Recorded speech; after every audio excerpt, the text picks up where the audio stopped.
হরে কৃষ্ণ। তাহলে প্রথম পর্বের পরে দ্বিতীয় পর্ব বাল্মীকি রামায়ণের কর্তৃক রামায়ণ বর্ণিত বিষয়ক সংক্ষিপ্ত বিবরণ বলছে। যখন মহামণি বাল্মীকি এই রামায়ণ রচনা করেছিলেন, প্রথম ভাগ মোটামুটি বলেছি, আপনারা অবশ্যই শ্রবণ করবেন পরপর করে। আমি এই রামায়ণ এখান থেকে পাঠ করব, আপনাদের বলার চেষ্টা করব। দেখুন, আপনারা তো সবাই ভিডিওর মাধ্যমে সব টিভির মাধ্যমে দেখেছেন, সেগুলো এক একজন এরকমভাবে তা দেখিয়েছেন, সেটা কিছু সত্যি, কিছু কাল্পনিক, কিছু হচ্ছে বাস্তবকে নিয়ে ওরা করেছেন। কেন টিভিতে যেগুলো দেখছেন সেগুলো হচ্ছে কি ওই ছবি দেখা, ক্যালেন্ডারে যে আপনার রামের ছবি, সীতার ছবি, লক্ষ্মণের ছবি দেখি সেরকম দেখার মতন। কিন্তু আর শোনা কিন্তু এই ধারাবাহিকতা, সেই রামায়ণের প্রত্যেকটা কথা বৃত্তান্ত, সেগুলো কিন্তু গ্রন্থ থেকে আমি পাঠ করে আপনাদের শোনাবার চেষ্টা করছি। অবশ্যই আপনারা শুনবেন, হয়তো ভালো লাগবে না, কারণ এখানে তো অনেক রকম নাচ, অনেক রকম সিনারি, অনেক রকম তার যেরকম মানুষ নেবে, তাদের ভালো লাগবে সেরকম বিষয়, সেগুলো কিন্তু এখানে আপনারা পাবেন না। কিন্তু আপনার আধ্যাত্মিক জ্ঞান এবং প্রত্যেকটি বাক্য হচ্ছে সত্য ঘটনা, এবং হচ্ছে প্রত্যেকটি বাক্য হচ্ছে ব্রহ্মবাক্য হচ্ছে আপনার যাতে আত্মকল্যাণ হয়, সেই কথাগুলোই এখানে বলার জন্য সেই পাঠ করছি। কেন আমরা দেহ কল্যাণ করার জন্য কিন্তু এইগুলো, এই যে রামায়ণ বলুন, এই আপনার অন্য গ্রন্থ বলুন, ভাগবত বলুন, সব রকম গ্রন্থ, গীতা বলুন, সব কিন্তু আত্মকল্যাণের জন্য। বৈষ্ণবগণ সবসময় চায় আপনার কল্যাণ কী করে হবে। তাই যখনই শুনবেন একটু মনোযোগ সহকারে শুনবেন এবং বোঝার চেষ্টা করবেন বাল্মীকি মুনি কী রচনা করেছিলেন এবং কীরকমভাবে করেছিলেন। সেগুলোকে কিন্তু সব ইউটিউবার বা টিভিতে যারা সিরিয়ালগুলো করেছেন, এগুলো নিয়ে আর নিজের কাল্পনিক করে তাদের মতো করে কিন্তু করেছেন, কিন্তু ওতে কিন্তু আপনার আত্মকল্যাণ হবে না। তাই আত্মকল্যাণ করতে হলে আপনি রামায়ণ নিজেকে অধ্যয়ন করতে হবে বা গুরু বৈষ্ণবের মুখে শ্রবণ করতে হবে। বৈষ্ণব ব্যতীত আপনি এমনি কীর্তনীয়দের মুখে শুনলে কিন্তু সেই ফল প্রাপ্তি হবে না। এটা আমি বলছি না, শাস্ত্র বলছে। তাই আপনারা অবশ্যই এই ব্রহ্মবাক্য একটু শ্রবণ করবেন, করলে আপনাদেরই মঙ্গল হবে, কল্যাণ হবে। এটা আমার কথা নয়, শাস্ত্রের কথা, শাস্ত্রই বলছে এটা। আগের ভিডিওর পর থেকে যেগুলো বাল্মীকি মুনি রচনা করে সেগুলোই আমি বলছি। শ্রীরামচন্দ্রের জন্ম, মহান পরাক্রম, সকলের জন্য প্রিয় কর্মসাধন, জনপ্রিয়তা, ক্ষমা, সৌম্যভাব এবং সত্যনিষ্ঠা এবং এই সকল বিষয়ে মহামণি বাল্মীকি তার রচিত কাব্য বর্ণনা করলেন। বলছে এইগুলো পরে কী করেছে, তার জন্ম বৃত্তান্ত এবং তার সৌম্য শান্ত ভাব, রামচন্দ্রের সত্যনিষ্ঠা, এসবও মহামণি বাল্মীকি রচনা করলেন। সবগুলোই সে লিপিবদ্ধ করলেন। মহর্ষি বিশ্বামিত্রের সহায়তায় শ্রীরামচন্দ্রের ও শ্রী লক্ষ্মণের জীবনের বিচিত্র ঘটনা, মিথিলায় শ্রীরামচন্দ্র কর্তৃক হরধনুভঙ্গ, শ্রী রাম লক্ষ্মণ ভরত শত্রুঘ্নের সঙ্গে যথাক্রমে সীতাদেবীর, উর্মিলা, মান্ডবীয়ের সুতকীর্তির বিবাহ ইত্যাদি ঘটনা মহর্ষি সেটাও রচনা করলেন। সব কথাই এই বাল্মীকি মহামুনি এই রচনা করলেন। সেগুলো সংক্ষেপে আগে বলছেন, তারপরে এইগুলো রচনাগুলো করেছেন, সেই কথাগুলো আমি এইগুলোই আমি পড়ে আপনাদের শোনাবার চেষ্টা করছি।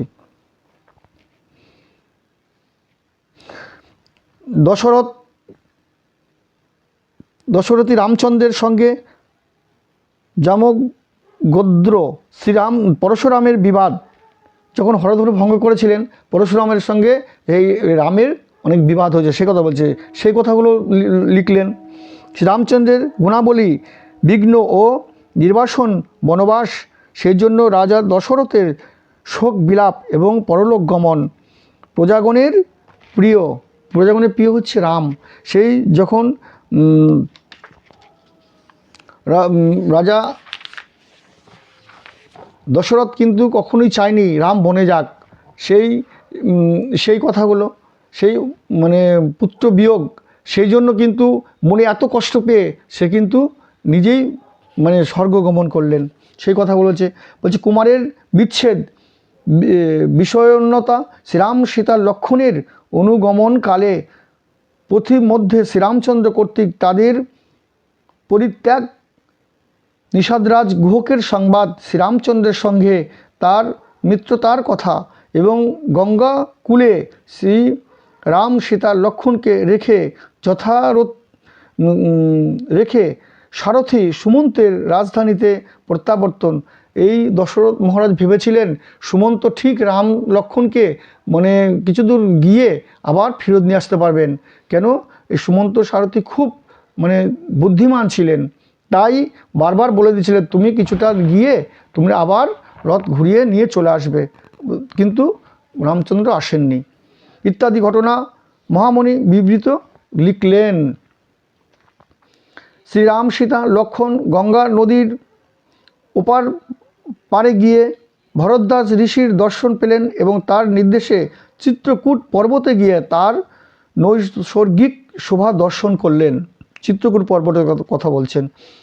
এই সকল বিষয়ে মহামণি রচনা করলেন, সবই মহামণি লিখলেন বা রচনা করলেন।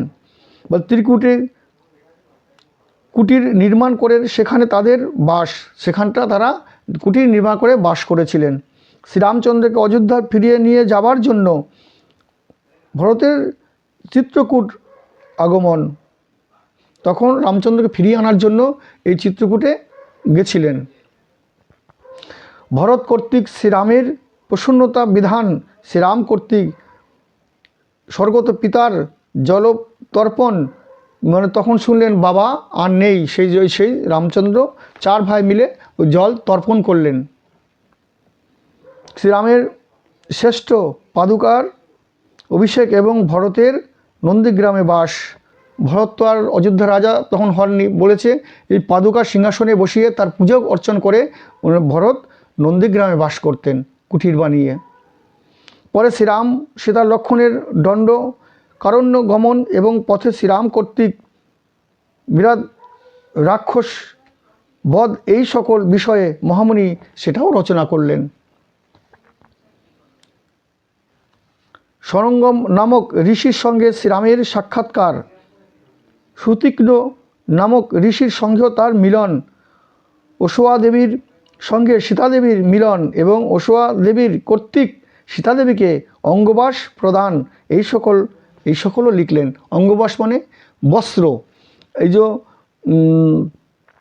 মা অনুসুয়া সীতাকে যে বস্ত্র দিয়েছিলেন, বলেছিল কি পুত্রী এই অঙ্গবাস মানে এই বস্ত্রটি পরে থাকবে, কখনো গন্ধ হবে না, কখনো ময়লাও হবে না, একই রকম যেরকম নতুন সেই বস্ত্র ওরকমই থাকবে, সেই কথাটা বলছেন। অঙ্গবাস সীতাদেবীকে দান করেছিলেন। ওই ত্রিকুটেই শ্রী লক্ষণ রাম সীতা ঋষি অগস্ত্যকে দর্শন করলেন, অগস্ত্যমুনিকে ওই ত্রিকুট পর্বতেরই দর্শন করলেন এবং শ্রীরামচন্দ্র ঋষি অগস্ত্য কর্তৃক প্রদত্ত বৈষ্ণবীয় ধনুক গ্রহণ করলেন। ওই অগস্ত্যমুনি ধনুক দান করলেন। এদিকে আবার শূর্পণখার সংবাদ, শ্রীরামচন্দ্রের নির্দেশে লক্ষণ শূর্পণখার নাশককর্ণ ছেদন করে দিলেন, তাদের বিরূপ করলেন। সেই হেতু শ্রীরাম লক্ষণ সীতাকে বধের জন্য রাক্ষসেরা ক্ষুব্ধ হয়ে আসরে শ্রীরাম খর ও ত্রিশিরা নামক রাক্ষস দ্বয়ের হত্যা করলেন। অতঃপর সীতাহরণের জন্য রাবণের অভ্যুত্থান, মারিচ বধ, সীতাহরণের বৃত্তান্ত, সেগুলো মানে বাল্মীকি মুনি লিখলেন। সীতার বিরহে শ্রীরামচন্দ্র বিলাপ, রাবণ কর্তৃক পরিরাজ জটায়ুর মানে পক্ষীরাজ জটায়ুর নিধন, শ্রীরাম লক্ষণ কর্তৃক বন্ধন নামক রাক্ষসের সাক্ষাৎ এবং সম্ফা সরোবরের সৌন্দর্য দর্শন। অতঃপর শ্রীরাম কর্তৃক শবরীমাকে দর্শন এবং শবরী কর্তৃক প্রদত্ত ফল মূলাদি ভক্ষণ। এই শবরীমা প্রত্যেক দিন ফুল দিয়ে রাস্তা সাজিয়ে রাখতেন, এই আমার রামচন্দ্র আসবেন। কেন, তার গুরুদেব বলেছিলেন যে একদিন প্রভু স্বয়ং আসবেন আমার গৃহে। বলছে তুমি এখানে থাকো, আমি চললাম। কেন, শবরী মা যখন ওখানে এসেছিলেন তখন মাত্র 16 বছরের যুবতী, মানে একটু কালো ছিল, দেখতে খারাপ ছিল, এবং উনি ঋষিদের সব রকম ব্যবস্থা, মানে কাঠ ফলমূলাদি এই বন থেকে এনে দিতেন। তাই ওই ঋষির সেবা করতেন। পরে ওনাকে দীক্ষা দিয়েছিলেন।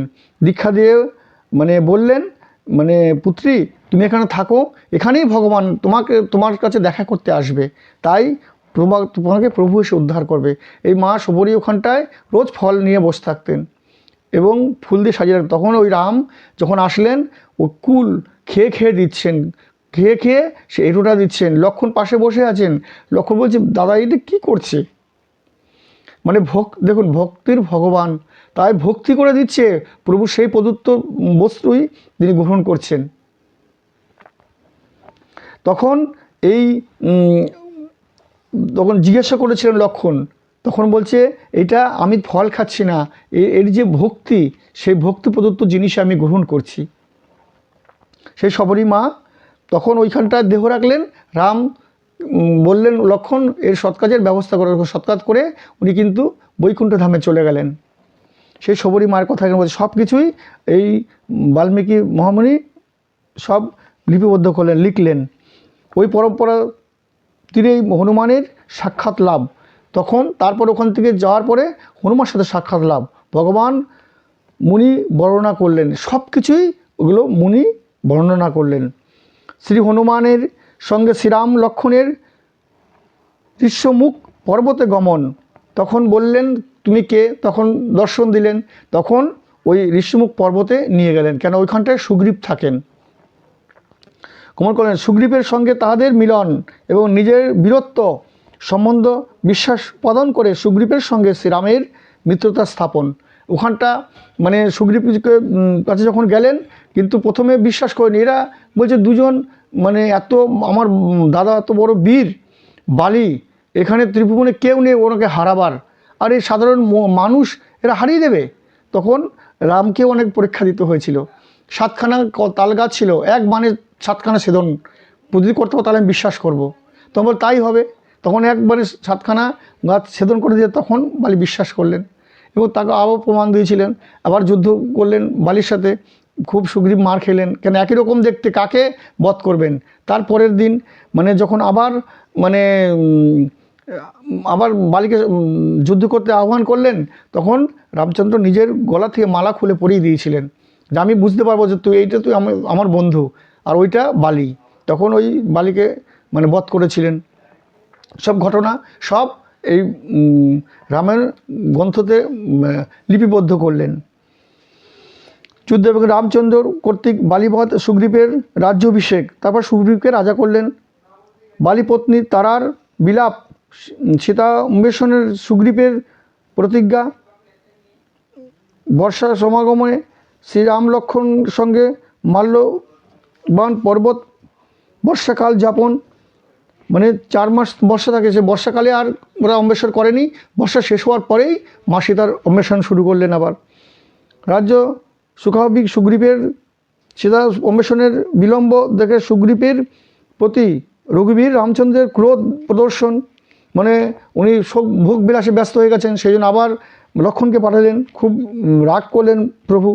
অনুতপ্ত সুগ্রীব কর্তৃক সীতান্বেষণের সৈন্য গ্রহণ এবং তাদের বিভিন্ন দিকে প্রেরণ, পৃথিবীর দ্বীপ সমুদ্র আদি বর্ণন ইত্যাদি বিষয়ে তিনি বর্ণনা করলেন। নিজের অঙ্গুরি প্রদান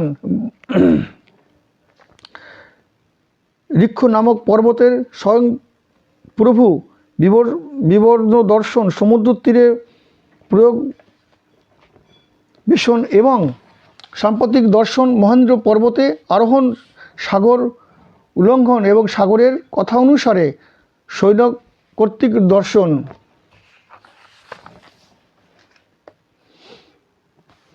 হনুমানের প্রতি রাক্ষসীদের তর্জন এবং হনুমান কর্তৃক ছায়া গৃহিণী জলের উপরে প্রাণীর ছায়া দেখে যে মায়া বলে সেই প্রাণীকে আকর্ষণ করে ভক্ষণ করেন। বলছে যখন হনুমানকে প্রেরণ করেন, হনুমান যখন অন্বেষণ করতে মা সীতার গেলেন, তখন সমুদ্রের উপর দিয়ে গেলে ওই ছায়ানো রাক্ষস আকর্ষণ করে তাকে ভক্ষণ করেন, যেই যায় ওখান দিয়ে। নামি রাক্ষসী দর্শন এবং নিধন, লঙ্কার নগরীর এবং মলয় পর্বত দর্শন, রাত্রিকালে লঙ্কা প্রবেশ এবং একাই আপন কর্তব্যের চিন্তা, রাবণের মধ্যপর্ণবস্থানে গমন এবং অন্তঃপুরী কাদের দর্শন, পুষ্পক রথ দর্শন, পুষ্পক রথ দর্শন। মানে ওখানে সন্ধ্যাবেলা গিয়ে সব ওগুলো সব ঘুরে ঘুরে দেখছেন হনুমান কোথায় কি আছে। কমন সীতাদেবীর তারপরে সীতাদেবীর অশোক বাটিকে দর্শন করলেন। শ্রী হনুমান কর্তৃক সীতাদেবীকে শ্রীরামের স্মারক অঙ্গুরীর প্রদান এবং শ্রী হনুমানের সঙ্গে সীতাদেবীর কথোপকথন।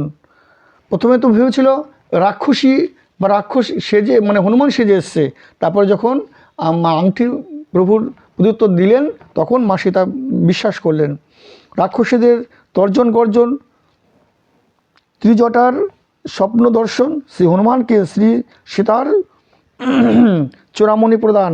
বলছে আসার সময় এই চূড়ামণি মা সীতা দিয়েছিলেন।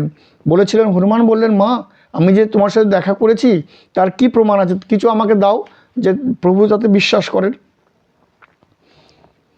শ্রী হনুমান কর্তৃক অশোক বাটিকার বৃক্ষভঙ্গ, সব অশোক বাটিকা যত গাছপালা ছিল ভেঙে ভেঙে তছনছ করে দিলেন।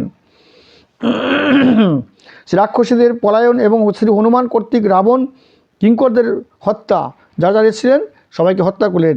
ইন্দ্রজিৎ কর্তৃক বায়ুপুত্র শ্রী হনুমানের বন্ধন, পরে তার দ্বারা লঙ্কা দহন, ভয়ঙ্কর গর্জন এবং পুনরায় সমুদ্র লঙ্ঘন করে শ্রীরাম নিকট প্রত্যাগমন।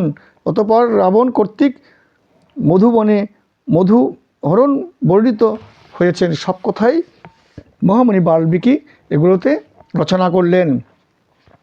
বলছে শ্রী হনুমান কর্তৃক শ্রীরামচন্দ্রকে আশ্বস্তকরণ ও শ্রী সীতাদেবী প্রদত্ত চূড়ামণি প্রদান, সমুদ্রের সঙ্গে শ্রীরামের মিলন এবং নল কর্তৃক সমুদ্রের উপরে সেতু বন্ধন।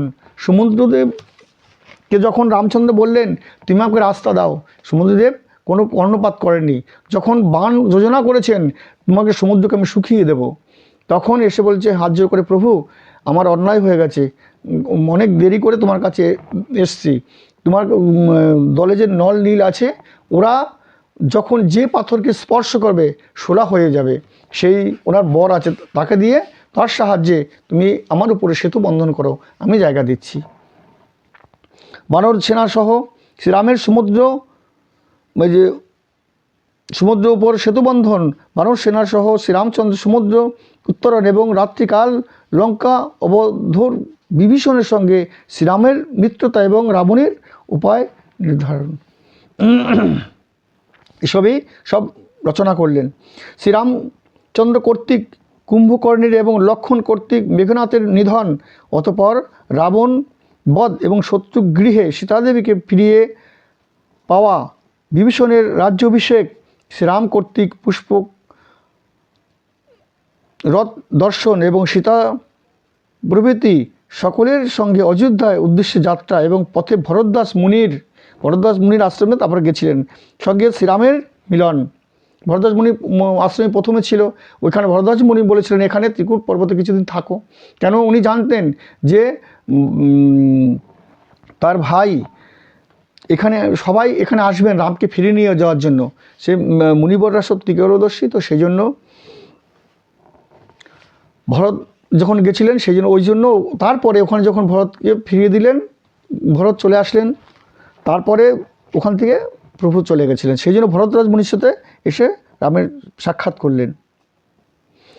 সেখান থেকে ভরতের নিকট দূত রূপে হনুমানকে প্রেরণ। কেন ভরত বলেছিল 14 বছর একদিন হলেও আমি আমার এই প্রাণ আর রাখবো না, তাই দাদা তুমি 14 বছরের মধ্যেই কিন্তু তুমি এখানে আসবে। সেজন্য যেহেতু একদিন দেরি হয়ে যাচ্ছে দেখে, সেজন্য আগেই হনুমানকে পাঠিয়ে দিল, যাও তুমি ভরতকে গিয়ে বলো আমরা আসছি। তাহলে হনুমানের প্রেরণ এবং ভরতের সঙ্গে মিলন, শ্রীরামচন্দ্রের রাজ্যাভিষেক, রাজার অভ্যুদয়,